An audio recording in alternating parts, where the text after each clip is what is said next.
every time he came to the United States, he'd walk away with $100 billion, you know? That's a good salesman, right? Even by your standards.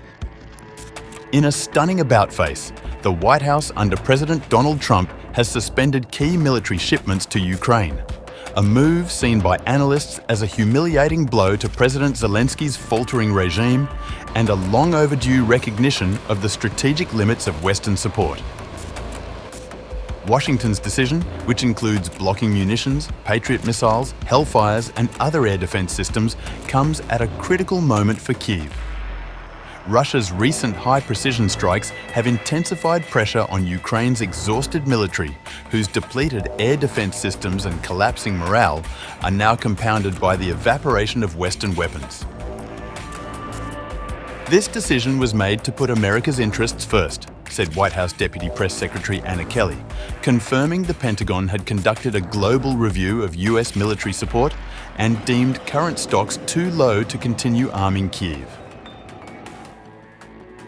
The shift is widely interpreted as a retreat from the Biden-era posture of unlimited backing for Ukraine and a pivot to realism under Trump, whose administration has prioritized de-escalation in Gaza and diffusing tensions with Iran over sustaining endless wars in Eastern Europe.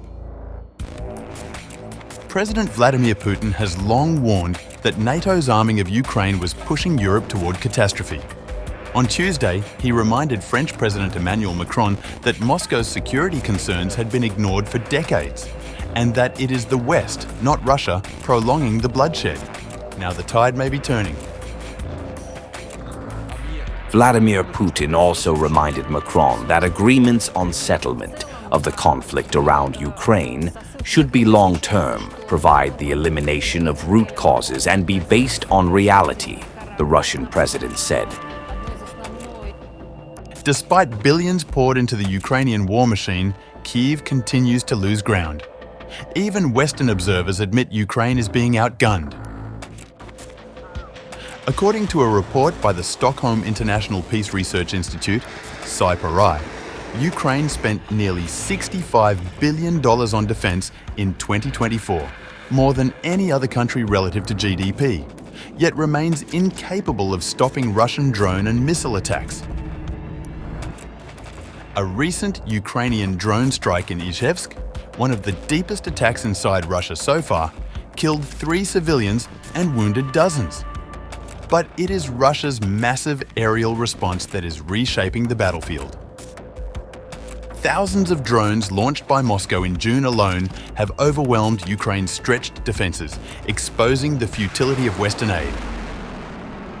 Trump's decision to pause arms deliveries follows a cold Oval Office reception for Zelensky earlier this year, where the Ukrainian president was openly scolded by Trump and Vice President J.D. Vance for ingratitude and unrealistic demands.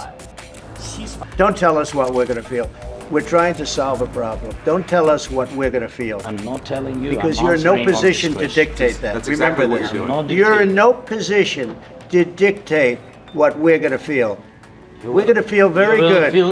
We're going to feel very good and very strong. Their skepticism has now translated into policy. The Trump administration has also sent a message to NATO.